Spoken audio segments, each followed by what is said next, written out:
Hello there, everybody, and welcome back to the Disc Connected. I'm here with Justin Laliberty, and forgive me, I don't even realize what your title is with OCN anymore. What is your title currently? I'm the Director of Operations. Director of Operations with OCN, who is hands-on with a lot of these partner labels, hands-on with Vinegar Syndrome, and really curating the taste for a lot of people lately. Justin, thanks for coming on. Thanks for having me. We've spoken to a lot of the partner labels over the last 6 to 8 months, and a lot of them have become friendly with the channel and with a lot of people that watch this. I've got a couple that I'm still scheduling with. Specifically, Canadian International Pictures is going to be coming on here soon, and they've been absolutely lovely. But Vinegar Syndrome and OCN, can you share how you got down that path and how this led to you being the Director of Operations? I don't really know where to start there. It's a lot. Yeah, it's been over 20 years for you, right? That path is, it's a lifetime. It's kind of. I think anybody who's into this stuff and collectors, like, who are the audience here and who are the people that are buying our stuff. Like, we all start so young. Like, I remember buying VHS tapes when I was a kid, and getting an allowance and going and buying tapes with my money. And then, when DVD came, it kind of really opened up the floodgates to just a lot more access with, not really having to wait for like the video store to sell their rental copies out. And, it's just like you could walk into like a Best Buy and buy something the day and date, you weren't really waiting for that rental cycle. So I think that really, the DVD era really opened up me to what collecting was.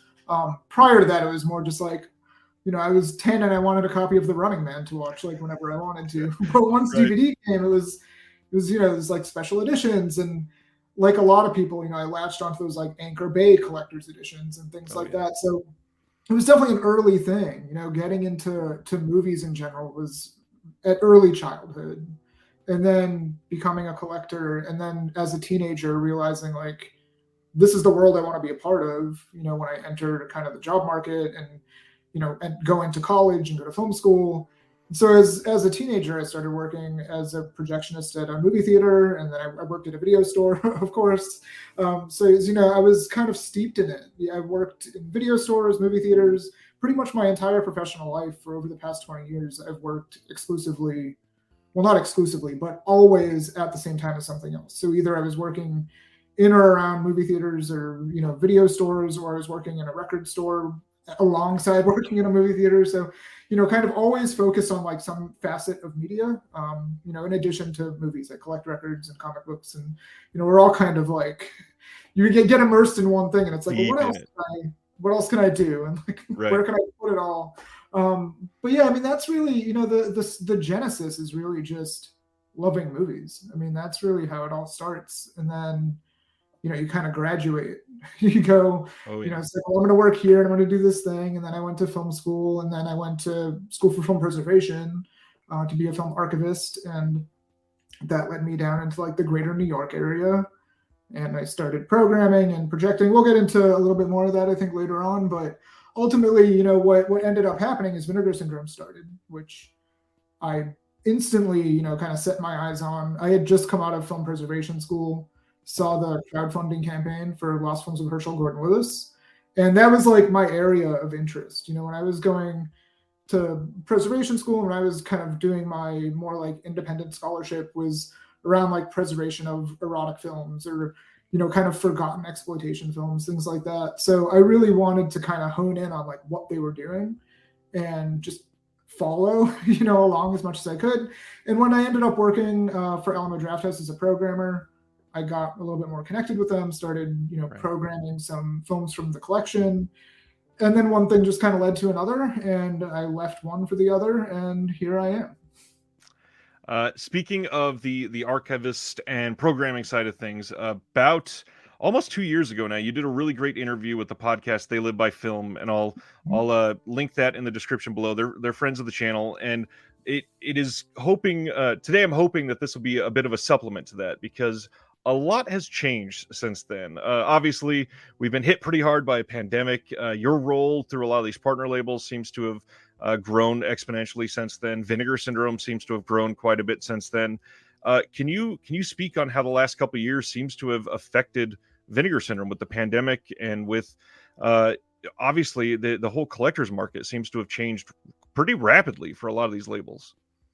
Yeah, I mean, some of that's, a little kind of out of my purview just because of, the broadness of it. Like speaking to industry trends in general is a little bit difficult, but I think as a person and as somebody who's seeing other collectors and how they react, the pandemic forced us all in our homes. Right. And one of the things, you started to see, I mean, we saw so many things come out of the pandemic, and especially on social media, because we were all like just stuck in it. Like, even if we didn't want to be, it was like, where the hell else are you going to go? So we're all on Twitter, we're all on, Instagram and Facebook and sharing things. And there was definitely this sort of knee-jerk reaction that you started to see in the collector community to be like, oh yeah, you guys all have to rely on Netflix, but like, look at my wall of movies. Yes. And it was like, there's this kind of comfort in that. Like I can go, look at my wall of movies and it's great. But there's also like, kind of a boastfulness about it. And sort of course. There's sort of like some condescension there, which collectors are, a very welcoming group, but they're also, some of us can be dicks. So a lot of them. Like you kind of saw that come out of the pandemic of, there was this tendency to champion physical media as like simultaneously putting down streaming, which I personally don't like. I love streaming. I think streaming is incredibly important for access. I think it's a really great way to see things before you buy them. One of the things we always have to take into consideration, even on our end, is these products aren't cheap. And like having a home theater isn't cheap. And like, all of these things kind of come into play there. And I think that's one of the things that, really opened up eyes during the pandemic is sort of just like how democratic we can make home video, like how can we democratize access to films? And I think having it all exist in the same pool is really important. It shouldn't just be that you can only see this movie if you can buy a $50 UHD. It shouldn't be you can only see this movie if it's streaming for $3.99. Like there should always be both options. Like I think that a healthy ecosystem for film is that we can see everything on our desired format. Of course, that's wishful thinking because we have to consider licensing and all of these other things that come into play. But what I noticed about the pandemic is that people who had stridently only considered streaming for a long time opened up their minds to physical media. And the opposite happened too, where these diehards that were like, I'm only watching something that's on a disc.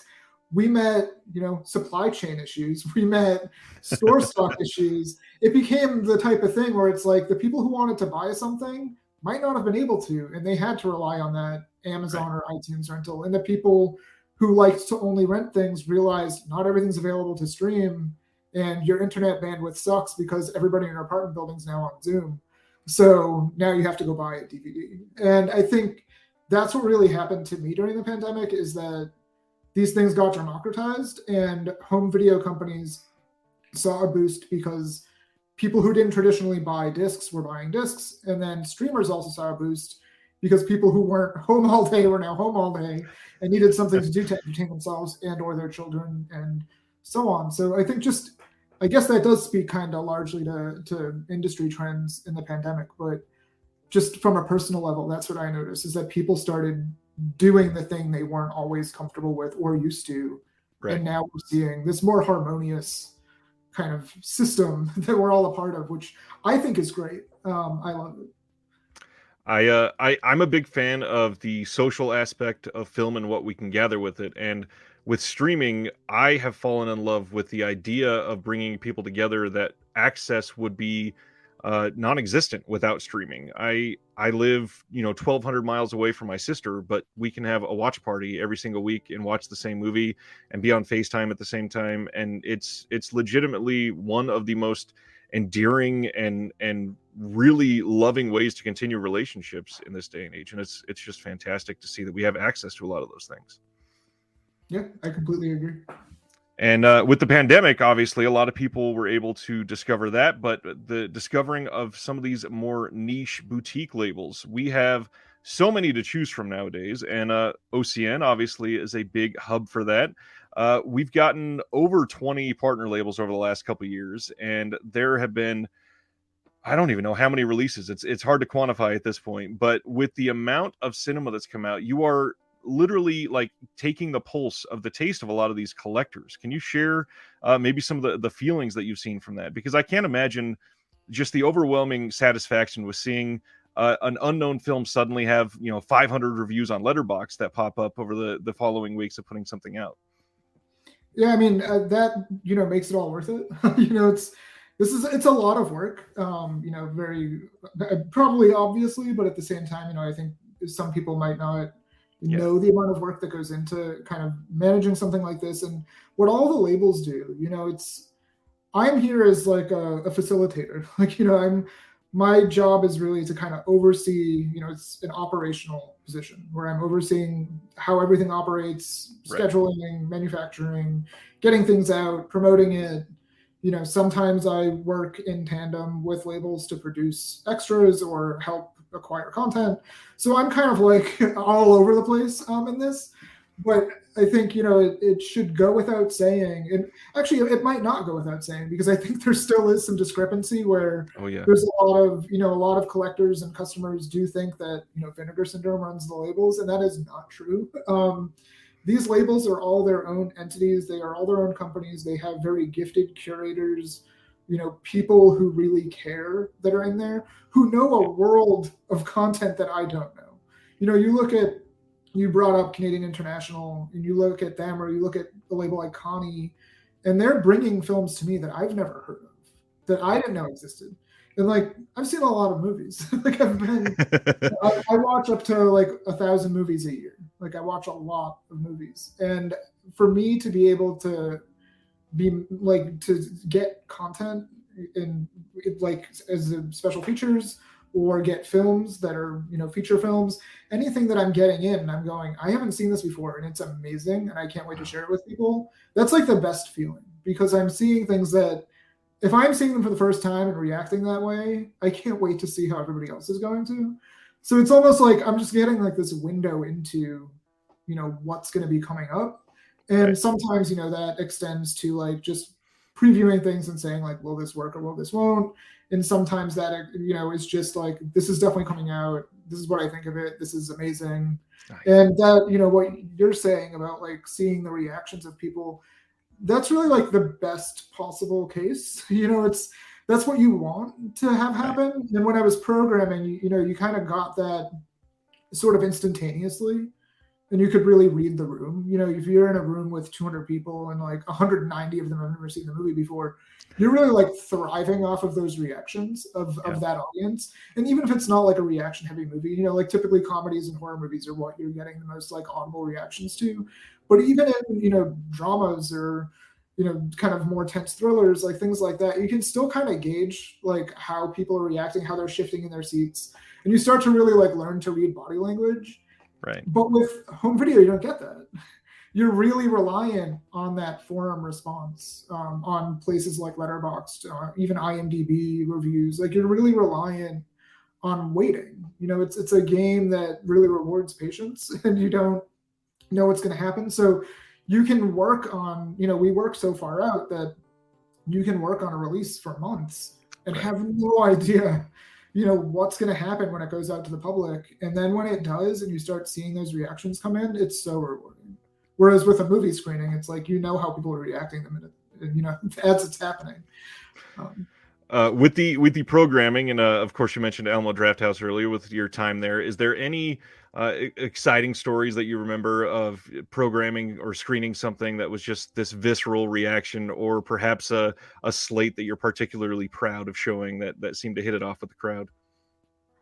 My favorite screening that I've ever done was screening The Devils, which was this giant coup for me, was to get, a 35 millimeter print of The Devils and show it to an audience. And, that movie has a reputation that precedes itself so much that the vast majority of people who are coming have never seen it, in any iteration.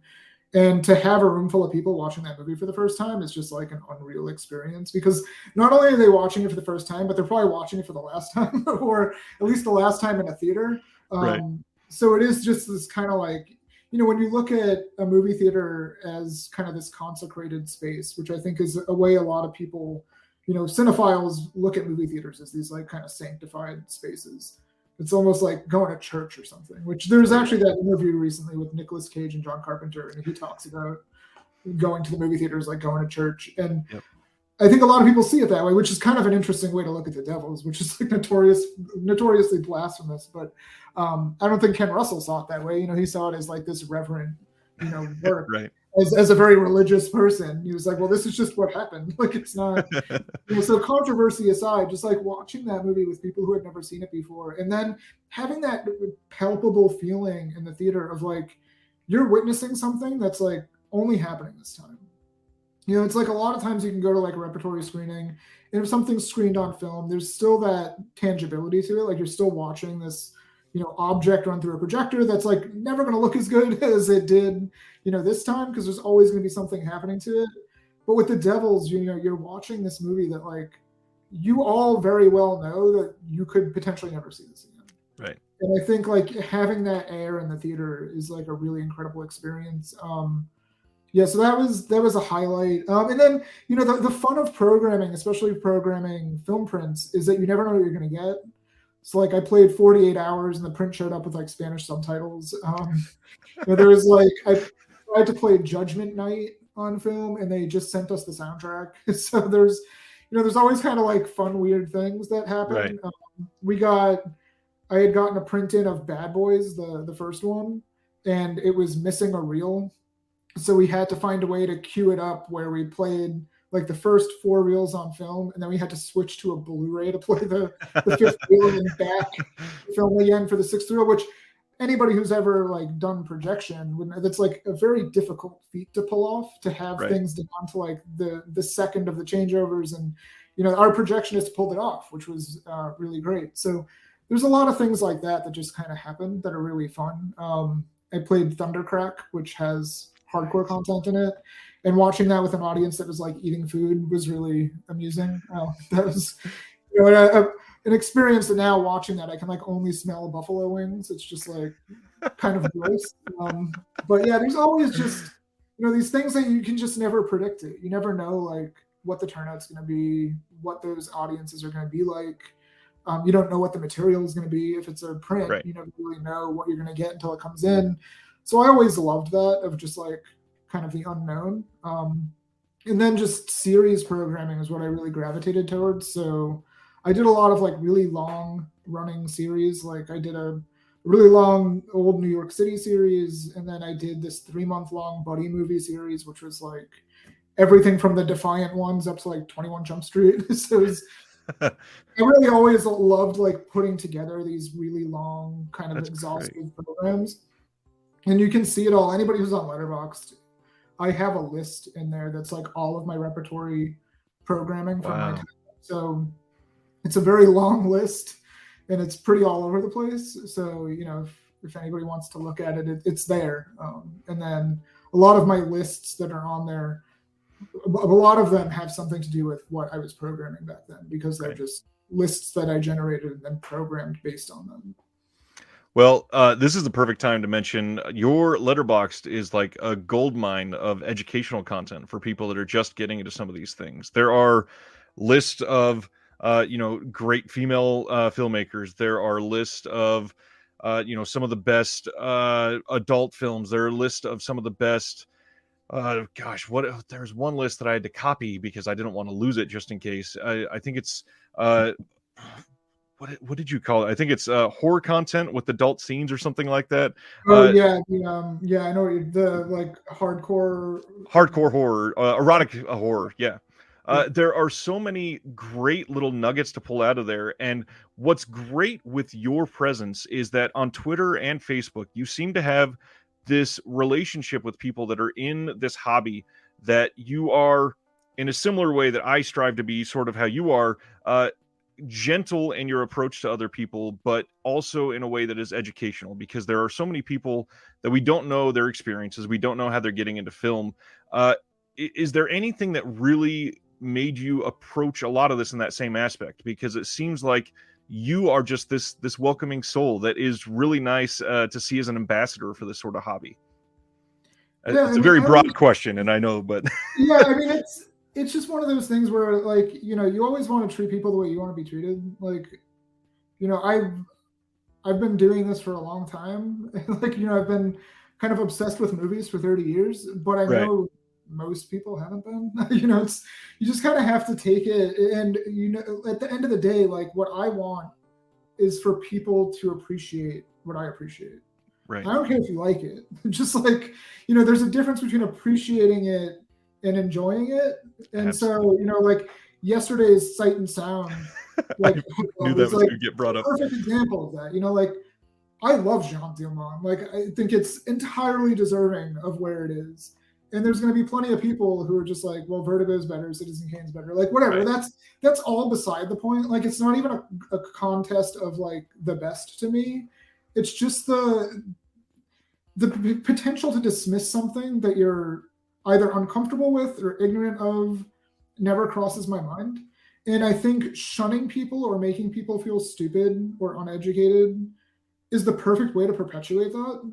Right. The more that we hold people to some standard that's untenable with their taste or with their knowledge, the more likely we are to have cinephiles out there that are going like, fuck Jean Diamant, I've never heard of it. Well, they've never heard of it because nobody wants to show it to them and educate them as to why it's important.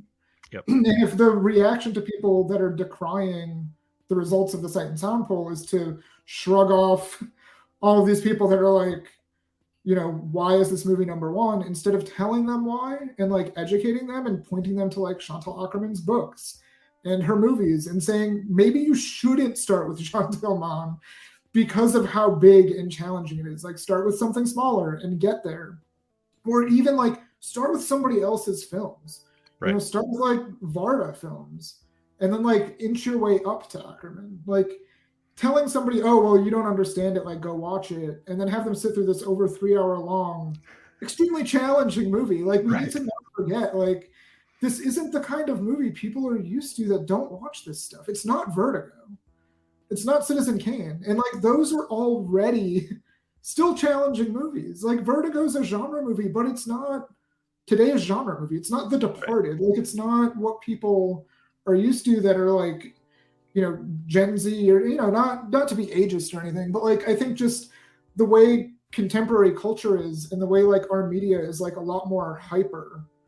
I think it's really hard for people to get into the rhythms of movies that were made like 50, 60, 70 years ago. Right. And then on top of that, you have films that totally went against the grain of even those movies.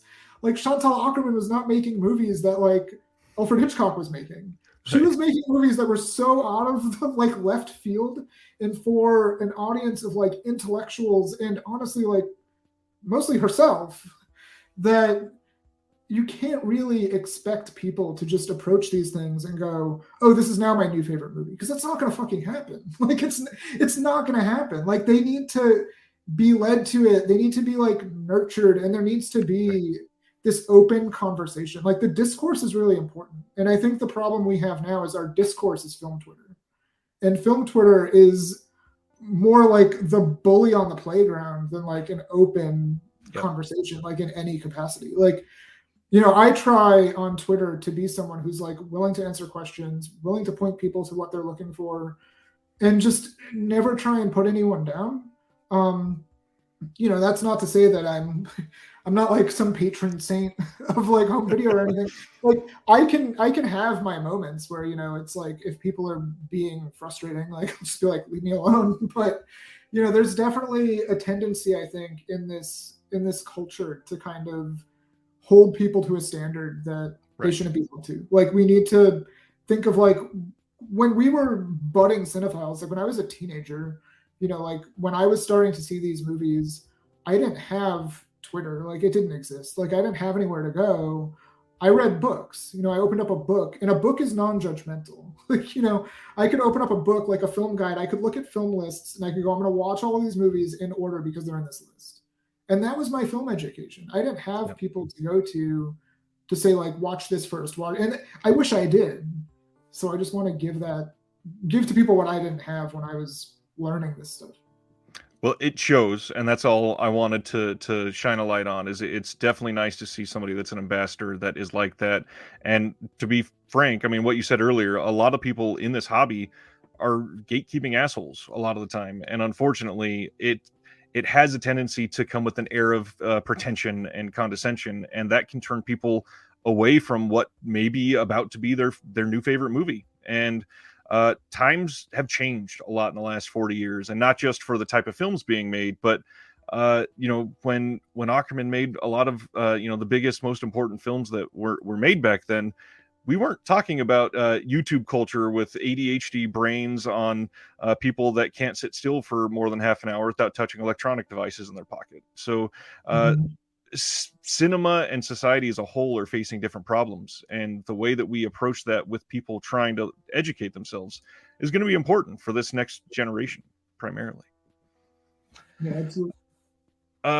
That is, I think, a really good way to talk about how some of these physical releases from OCN are also a physical way of looking at that type of ambassadorship. I mean, we're bringing films from cultures that, like you brought up Canny, stuff that was never out of their home country, and we're seeing them in hands of people across the world now.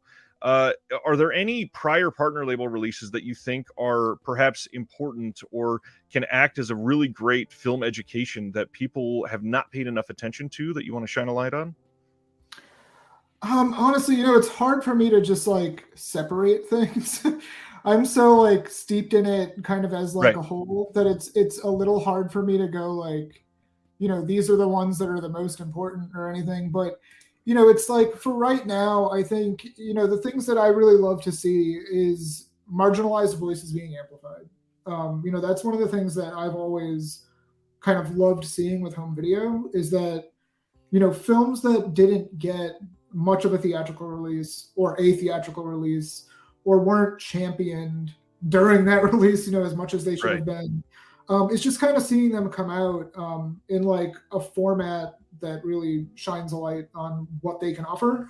So, films made by people of color, people, female filmmakers, LGBT films, which, Altered Innocence is really kind of has like a big hold on.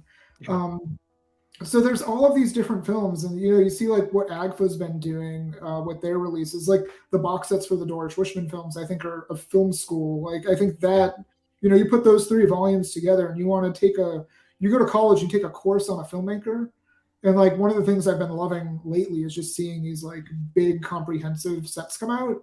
You put those 3 together, and you have the trajectory of like one of the greatest American filmmakers, regardless of genre or like what their motivations were. You have this collection now of these films, and I think that's really important. And you look at the films of Fred Halstead or Arthur Bresson, like those films are incredibly important to like the legacy of gay cinema. And then the films Connie's doing, I think Rebels of the Neon God, which Big World put out, is an exceptional film. The stuff Canadian International is doing, those films were not really distributed even in the United States. So I think those are really exciting. I think the whole spectrum of it is really great. It's what Deaf Crocodile is doing, restoring, the films that they've been restoring. Solomon King, which just came out this month, is, this unearthed treasure of Black cinema from the 70s, which is an interesting counterpoint to what was being made by white filmmakers at the same time in the studio system.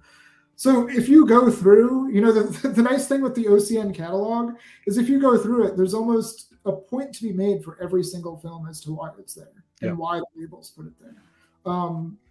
There's a tendency that I see lately to kind of go after the shot on video movies, which I definitely understand are not everybody's cup of tea. And like, admittedly, some of them are not mine. But I think, it's crazy to me to have people championing film preservation and then decrying the preservation of tape-based media, because that's a whole other area of like renegade filmmaking.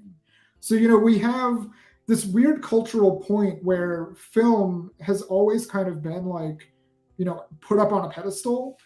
And I've never really understood that, which might seem counter to my, scholarship as a film archivist. But one of my things when I was doing preservation work was to always want to preserve all types of media. It doesn't matter if it's mini DV, if it's VHS, if it's, an SD card. If that's material that somebody created, like we should be looking at a way to save that. And what I love about like what Saturn's Core or Culture Shock or anybody doing, these kind of lo-fi homegrown, like shot on video movies, is they are preserving outsider art. It just wasn't shot on 35 millimeter in the 1970s. So I think that's incredibly important. There's everything that we've been doing, there's a reason that it's being done, and it's a really important addition to the conversation. I would agree. And the important part of that conversation is that it is an entry point for everybody. With so many partner labels and with Vinegar Syndrome, obviously, as the foundation, there are films for literally every taste in this catalog. There is new stuff every single month, whether it's underground genre films, whether it's a monumental Canadian film that's been around for decades that nobody has seen in the US. It is something that somebody can grab onto, and repeatedly these labels are putting out something that I always see one or two people online go, holy shit, I've not heard anybody speak about this in 23 years. This is incredible. And it's so nice to see that people can suddenly have that spark go off and just immediately connect to something, because film has that magical aspect of just seeing a name or something that can immediately spark these memories that we all have that are foundational for a lot of us. Yeah, definitely. And it's, one of the nice things too is it doesn't have to be for everybody, which is, what I always say is, you always get those kind of comments where it's just like, I only want 2 of these. And it's like, that's fine.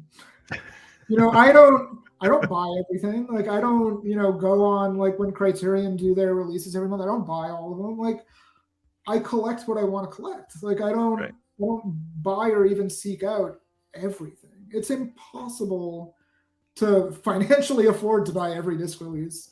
Right. And it's impossible to have the time to watch everything. It's totally okay to cherry pick. And it's totally okay to find a stream and watch something before buying it. Like, it's all of these things are fine. To me, it's not about everything being for everyone. It's about there being something for everyone.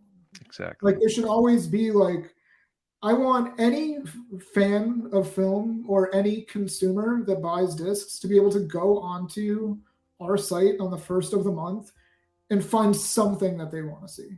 And if there is a person who's going on and saying, I can't find a single thing between Vinegar Syndrome and OCN at the start of the month, and they're like, there's not even a single thing that interests me in just watching it, then I'm doing something wrong. And that's what I want. It's like, there should at least be something for every person. Well, speaking of that, you do a great job of highlighting some of these titles every month, so I would be remiss to not go over what got announced yesterday. We see the reemergence of Bat Pussy from AGFA, which was out of print for quite some time, and this is like unearthing magic here, because suddenly there's more content. Why don't you tell us about that one? Well, I mean, I don't know what there is to say about Bat Pussy that hasn't been said or isn't implied by its title, but that's a great movie of it is what it is type of situation. I think it's great. It's a really, talk about programming. Watching that with an audience was a great time. Yeah, it's the type of thing. It's an erotic film in theory, but it's like anti-erotic in practice. Right. So you're basically watching people like attempt to have sex for an hour. So that's at least amusing. But yeah, it's a lot of these kind of updates. You see a lot of like upgrades come along often, and it's, as a collector, it's always like hard to kind of parse which ones are truly an upgrade. I think the Bat Pussy one is truly an upgrade. It has new footage, it has a new ending, it has new extras, it's a new preservation, it's got a slipcover. Everybody loves slipcovers. So I think it's a really good upgrade. I think that movie has a lot of mileage in it. It's it's the type of thing where, like, if you're a fan of classic erotica and you want your friends to watch it and they're like, this is gross, I don't want to watch it with you, Bat Pussy's a fun one to put on, because it's like not, I don't think anybody would ever say that movie's erotic. There's no concern about somebody in the room like getting aroused by accident. Like, it's not going to happen. It's a pretty interesting exercise. But also the supplements on this one, there are some new like short films added to the package that are great. One of them is just insane, and I can't wait to see people like start watching it and commenting about it, because it's nuts. Bat Pussy is one that's always been fun to listen to Joe and Brett from AGFA discuss it, because they've talked about it so many times. And they're just like, "What kind of crowd is this? What kind of thing should we say?" And the conversation around Bat Pussy has been great. But the cool thing is, this had been unavailable for quite some time for some people that missed out on the first Blu-ray release. So just that thing we brought up at the beginning, that accessibility, this is one of those that is a little difficult to see if you didn't have that original release. So it's nice to see this get into more hands. Black Crystal, AGFA putting out a second title this month. I don't think I'd ever heard of this one. What can you tell us about Black Crystal? Oh, Black Crystal's fun. So, talking about, outsider cinema, you have this movie. It's shot on Super 8 in Tucson, Arizona, and it's just nuts. Like, it's it's one of my favorite things, which is like a genre hybrid. So it's an action movie. It's got some horror elements, some sci-fi elements. Like, it's just all over the place. But it's it's clearly made by somebody with a passion. The people making this movie like wanted to make a movie, and they did it. And to me, that's the greatest thing, because we see so many movies that are made, either by studios or by people that are just like doing a job, that like when you get to watch a movie that was like, this was in someone's head and they said, you know what, I'm going to go do it. I don't have any money. I have a Trans Am and I'm going to put it in like every shot of the movie. And we're just going to put the things we like in this movie and make it with our friends. And they did. And it's fun. That's the best thing that they can do. That is an achievement, and a lot of people don't understand that. Just that alone and finishing it takes so much from some of these filmmakers, that it is nice to see like this type of film get championed when we, many people like myself had never heard of it, and it's great to see. Saturn's Core for this month, Damselvis, Daughter of Helvis. It's the best title of the month. Yes. it's definitely the best title. I think Saturn's Core definitely have like their target audience, and their target audience is gonna love it. It's an interesting movie. It's a comic book adaptation. It's got this kind of punkabilly vibe. It's also another one that's like got some horror elements, but it's also really funny. So yeah, it's hard. Like some of the shot on video stuff is hard to sell to people who aren't already like in that world. Right. But I think that's a fun one for people to try out, because it's not your typical like shot on video horror movie. It's not a wave movie. Like, it's definitely its own thing. And I think it has a lot more in common with like weird indie comedies of the 90s than it does like the kind of horror stuff that was coming out. Well, and it was, I think this one came out in 94, and with the films that were being made around then, there's a lot of people that view 94 as like one of the best film years ever, behind usually like 99. And to see what people were inspired by at the time and led to make in the underground scenes like this, it is so like tangible. You can feel just what went through their head. And with a release like this, there's 2.5 hours of behind the scenes footage. So not only that, you can watch it being made. And I love how Saturn's Core just loads up their discs and really makes them worth it. This looks like a pretty killer release. And then that's followed up by Death Magic from Culture Shock releasing here. And this one sounds absolutely wild. Yeah, it's crazy. If you ever wanted to see a Civil War major get resurrected in the 90s to kill the descendants of the people who had him hanged, there's your movie. So, it's what you'd expect. Some of the stuff, it's like, and that's fine. Like, if I'm going to watch a slasher movie that was shot on video in the 90s that features a Civil War general, like, just killing people, that's what I want to see. And, like, that's what that movie is. So it's, it's what it says right there. Like, it's not, it's not putting on any airs. It's not trying to be something it's not. It just is what it is. And I think that's comforting. And Culture Shock has done a lot of that this year. It seems like a lot of their films kind of have that same attitude, I guess, when they come out, and it's nice to see a label getting a genuine personality that we can feel. And one of those that I think, as I've felt personally since the very beginning, I have loved almost every single one of the Utopia releases. And this month we are focusing on Dinosaur Jr. with Freak Scene. Yeah, I mean, that one, I think, it's music docs are always the type of thing where it's like people don't want to watch them if they're not a fan of the band, and it's, which I can get. But right. Dinosaur Jr., I think, is just one of those, such a seminal band from that era that I think even people who aren't super into their music will find a lot to appreciate there, just because of the wealth of footage, the interviews with people who aren't in Dinosaur Jr. Like, Kim Gordon's in there, Henry Rollins, Kurt Vile. So there's people in there who aren't affiliated with the band really, and I think it's just an all-around great music doc. It's also just really loud, which makes sense. Like anybody who's ever seen Dinosaur Jr. live knows that they're just insanely loud. So yeah, if you play that on some good speakers at home, it's going to sound really good. Nice. We do a live announcement show on this channel every week, and last night we spent a long time talking about this next one from Altered Innocence. Dressed in Blue, I've seen on lists and brought up as one of the more important films to see from the LGBT scene, and it's been insanely difficult to track down for a lot of people, and it feels so important that we get more eyes on this film. Can you share why this movie is so important? So Dressed in Blue is, for anybody who's not familiar with it, it's a documentary from the 1980s that's following 6 different trans women. It's just this beautiful document of their lives. I mean, it's not a documentary that's like has necessarily an agenda. It's just a documentary that's like portraying people for who they are. And I think that's really beautiful. It's not something we see often, like in any community.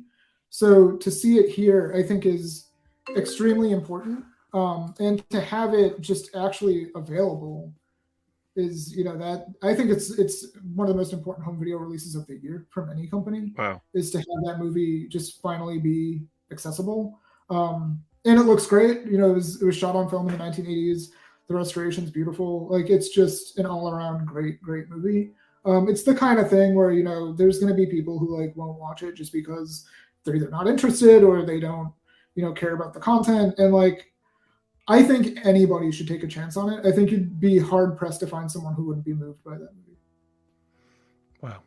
I was talking to a friend in Seattle a couple months ago, and we brought up how important Altered Innocence has been over this last year, and it's nice to see more attention get on some of these films and get into other hands that, again, just widening those marginalized groups that have not been able to get the voice that they deserve in a lot of these circles. And this is one of those that screams more people absolutely need this just for an education side if they have never been even subjected to that side of society, because there are so many people that it's difficult to break into something like this depending on where you live or what type of upbringing you've had. And it's nice to see, again, accessibility to this sort of story. Mm-hmm.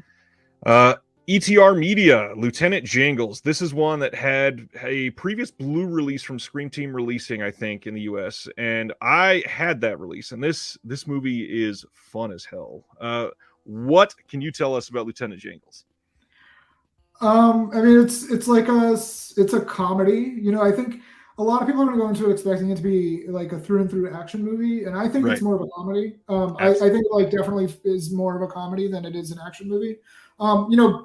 Because it's ETR Media, people are comparing it to Commando Ninja. I don't think it's that similar. I think they have like a similar vibe in just like their production, but this one is more just like a crass comedy. It's like you could label it as Ozploitation because it's from Australia and it's exploitive, but it's really just like a raunchy, fun comedy. Some of the jokes are just ridiculous. It's like really scatological. It's very profane. It's just, I don't know. I think it's just a good time. Like it's the kind of thing I'd like to see with an audience. Yes, it is one that is a lot of fun to watch with a group of friends. I will definitely champion that. Pirates. I'd never heard of this one, but Gunpowder and Sky, for some reason this year, a lot of home runs with me. I'm very interested in this one. Can you sell some of our viewers on this one? Yeah, so Pirates is a movie I had seen through the South by Southwest like virtual platform back when it was in that festival, and I was pretty immediately taken by it. It's a British like comedy drama set around Y2K. We all lived through, well, not we all, but like you and I lived through Y2K. Right. So Y2K was pretty fraught. Like people thought like the world was going to end, but it was also 1999, and like people were super excited about the millennium. So it was like this weird night where it was like everybody was like super excited about year 2000, but everybody thought the computers were all going to break and we were going to die. And so it was like really strange. And I think Pirates is a movie that captures that really, really well. In that like sort of air of like nervousness around the evening, but also like it's our night out. It's New Year's Eve. Like, let's party and have fun. And it just follows this group of friends and kind of all the things they get into. It's just a really fun, like, genuine movie. It's another one that's like a perfect hangout movie, like put it on with your friends. And it's really sweet. It was made during the pandemic, so there's some interesting things in there that you can kind of see. That, like, if you listen to the commentary track on it's really good, where they talk about making some of those things, making those decisions because of what was going on in the pandemic. So yeah, highly recommend the disc and listening to the commentary. Interesting. Yeah, that actually sounds really great. And the vibe of Y2K, a lot of people that don't remember it, it felt like this weird, like apocalypse party vibe, and that's an interesting thing to capture for sure. Canadian International Pictures. This one, I obviously immediately, we see Donald Pleasance, and a lot of us are just, I got to see this. But why is the Rainbow Boys so important for us? It's another one like with Canadian International where they're just bringing, Canada's directly above us. Like, it's not far away. And, a lot of Canadian movies, not most of them, but a lot of Canadian movies are in English. They have American actors. Like, it's weird that a lot of them haven't been distributed, or at least distributed widely in the United States. And the Rainbow Boys is one where you watch it and you're just like, this could have been like a sizable hit in the US. And like, this could be like kind of a cult classic here, like if it had a normal release. And it didn't. So now it's, being brought out on this disc, and Donald Pleasance is great in it. It looks beautiful. Like, it's, pretty much all outdoors, like just like landscape shots. And yeah, it's a pretty stunning movie to look at. And it's also really funny. I didn't know going into it that it was going to be like as much of a comedy as it is, but it is like genuinely funny. Yeah, the story sounds great, but the big thing for me, Canadian International Pictures, somehow every single month, the title that they are putting out is this immediate grabbing of attention that I feel like I have to see it. The stuff they've put out, the Ernie Game, the Canadian International Pictures, Other French New Wave, where they had all of these films combined in one release. The Mob was a big one for a lot of people this year. Buster Keaton Rides Again, that double feature, obviously. Forbidden Love, gorgeous release. Don't Let the Angels Fall. This seemed like a big, like, we're in the room and you should be paying attention slate from a label this year. And I really hope people are actually grabbing onto it. Yeah, I think every single one of them is indispensable. I've been very happy with those releases. Good. Dan Kinham's label, VH Shitfest or VHS Hitfest, however we're talking about it on this one. Satan's Menagerie. This looks ridiculous and right in line with his first two releases, that I can't see what he is coming up with next. And I'm so glad that it's unexpected every time. This one, oh my gosh, first of all, your description of this in one of the Facebook groups, have you ever wanted to see Nightbreed made on a shoestring budget? That alone, I was like, all right, I'm sold. What can you tell us about this one? So this is one I had never heard of this movie until Dan brought it to me. And I've known Dan like online for years, and I know his taste and my taste align really well. So pretty much anything he sends to me, I'm just like, I know I'm gonna love this movie. And I loved The Corn Shucker, I loved Blood Hunter, and now I love Satan's Menagerie. It's just, Satan's Menagerie is a good one to put next to The Black Crystal for this month, where it's another movie that's just like somebody had a vision in their head and they went like, I've got $50, I'm gonna go make a movie and I'm gonna put like everything but the kitchen sink in it. Or actually, like, I think they threw that in Satan's Menagerie. Like, it's just this almost 2 hour long, practically like effects reel. You're just like every kind of monster makeup you can think of, like any type of like horror trope, like it's all in this movie. And it's done so earnestly that you're just like, they gave a shit and they made the movie they wanted to make, and it like looks incredible for what it is. I was really blown away by it. And it's not one of these super, super old shot on videos like a lot of people are used to. This one, 2001, I think, was the release date. And that very interesting time to see a film like that with how much had changed with technology. And yeah, this is one I cannot wait to put into my veins immediately. Corn Shucker blew me away. I loved having Dan came on the channel. We talked about that one quite a bit. It's just a great, great time. But the next one is one that we've been hearing about for a lot of this year. Deaf Crocodile has been selling us on Solomon King for months. They had the Kickstarter campaign that was pretty successful, and this is one I cannot wait to see finally. Solomon King, how important has this been this year for you? I mean, I think it's like a very huge restoration. It's even outside of like OCN, I think this is just like restoration wise. And, I know they're doing theatrical screenings, but this is like, it's a major addition to like the canon for like American 70s movies. I think people going in expecting it to be like, a Truck Turner might be a little underwhelmed by how not action heavy it is. It has, it's violent and it has violence in it, but to me, it feels more in line with like the Jamafanaka films, which are some of my favorite films that we've put out at Vinegar Syndrome. So movies like Welcome Home, Brother Charles, MMA, the Penitentiary films. Like, I think it's more like it shares DNA with those films than it does, like movies like Hammer. Like, it's not, it's not that kind of movie. I think it's just very representative of like a specific time and place and culture. And to me, that's really important. It has like an almost docu-realism to it that I think we don't often see in like blaxploitation films, especially. So yeah, I really love it. I think it's a great release. It's just an all-around great movie. It's going to be one that people talk about for like years to come. Yeah. And the restoration work looks remarkable. The stuff that Craig shared that was like fully yellowed, you could hardly see any of the picture behind it. And then the remarkable switch to see what it looks like now. It's one of those things that makes it look like it could fit like a mid-90s crime, wonderful little exploitation piece, like right alongside like a Jackie Brown type film. And it looks incredible. This is one of those restorations that is mind-blowing. Yep. Silvio, this came from the same group that did Strawberry Mansion. Music Box Selects put that out earlier this year. I think that was a 2021 film, and same director. And they seem to have this very unique style. What can you tell us about Silvio? Silvio's fun.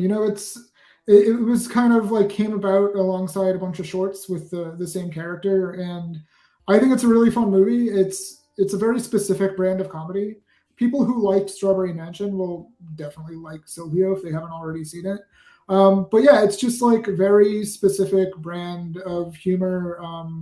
It's clearly made with a minimal budget, minimal resources, but there's a lot of passion there. I think it's very clear that they care about this character, and it's a guy in a gorilla suit.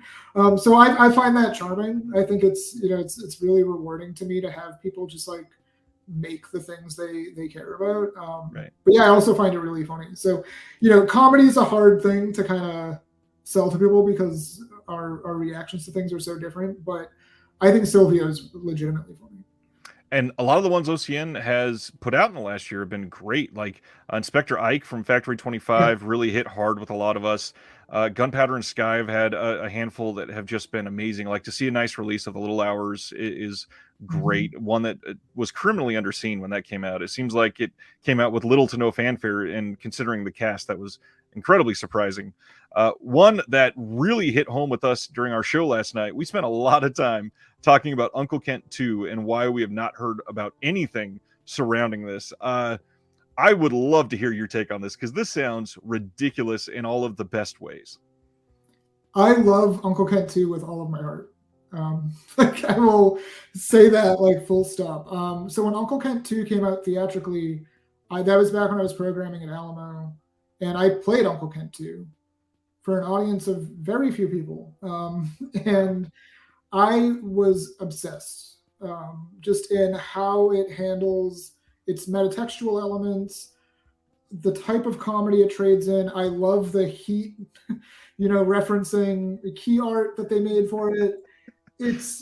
I don't even know how to like summarize in words like what Uncle Kent 2 is outside of saying that it's the smartest movie that you haven't seen. Like it's so intelligent in how it handles comedy and how it approaches its source material, like its predecessor, and what the actors are doing, what the writers are doing. Like I just think it's the comedy at its like a comedy at like its breaking point, where it's like where do we go from here? And I think that's maybe how that movie started. It's like where do we go from here? And then they gave us Uncle Kent too, and I think it's like a godsend. So yeah, I love it. I really hope people check it out. You do not have to have seen the first one. That, I want to make that clear. People are like, "Where's Uncle Kent?" And it's like, oh, you can find it. It's streaming, but Uncle Kent 2 does not. You do not need to see Uncle Kent 1 to see and appreciate Uncle Kent 2. The extras on it sound mystifying as well. This is one that I can't wait to put in and just spend half a day going through every second of a disc, because this one sounds incredible. Oh man, pretty interesting release. This is partner labels only month for those that don't know for OCN. So Vinegar Syndrome stuff will be coming back first of the year, and we're going to be spending that first week for Subscriber Week, where you'll be able to get the subscription for 2023. Sounds like some pretty incredible things coming in 2023. We got some hints in the Black Friday sale. Any of those that you want to tease around that you can hype up a little bit without giving away what they are? I mean, there's a lot. It's kind of hard to. It's the problem on my end is I'm so like I look at this stuff all day every day that it's hard for me to even remember what we've teased or not. So I don't want to say the wrong things, but I will say that next year is going to be like an all-out crazy year for us. So anybody on the fence about the subscription, like I promise you, it's like worth every penny. Which I work for the company, so I'm going to say that probably no matter what. But as a collector, like seriously, like it's a lot of bang for your buck. If you buy this stuff anyway, like you're going to be getting your money's worth, and then on top of that, like anything you don't like, it's a very rabid market out there that wants to buy stuff secondhand. So I think it's a very sound investment. But yeah, our lineup for next year is just ridiculous. We shared a spreadsheet last night from this past year of all the regular priced items that you would be paying if you were picking up even most of these, and how the subscription alone saved you hundreds compared. It is a great thing. But then on top of that, the wide spectrum of partner label titles that you get basically at sales prices throughout the entire year, plus VSUs, VSAs, Picораmas for half off. It is really hard to not justify the purchase, and I've enjoyed it every single year, so I hope more people are checking it out. And I think honestly doing it in the first week of the year rather than at Black Friday will allow more people to do it. So I'm grateful to see that change for some people. Yeah, that was the idea. And I always kick around like if other labels who I buy stuff from offered a similar subscription, like I would do it in a heartbeat. So I think it's a really great deal, and it's also nice because I know for me, like when Arrow puts stuff up or these other labels that I buy stuff from, it's just like I gotta buy that now. Like I gotta remember to buy. Like I don't want to. It's like the wheels are turning so much with how much stuff is coming out that like if I could just like set it and forget it, and just like know like okay, all of this label's releases are coming to me every month. Like I would do it just to like avoid having to think about it every month. Yeah, and it's a lot more than people realize if you're not submersed in this hobby. The show I do every Thursday, we average usually 50 to 55 announcements that we go over every single week. So to go over and try to remember everything, it's a lot to manage. And then on top of that, there's the aspect that I talk about on here all the time, is that every single movie has been somebody's favorite movie at some point. And if even 10 of these is up there for you and you're really invested in them, that's still a lot to manage and keep track of. So it's great to be able to see that from a label. And Vinegar Syndrome's been on the forefront. A lot of their stuff has been innovative and welcoming to everybody. So thank you for everything that you've done for the label. Thank you for coming on today. This has been an incredible conversation. I appreciate you. Yeah, thanks so much for having me. Hopefully we can do it again. And until next time, we'll see you all later.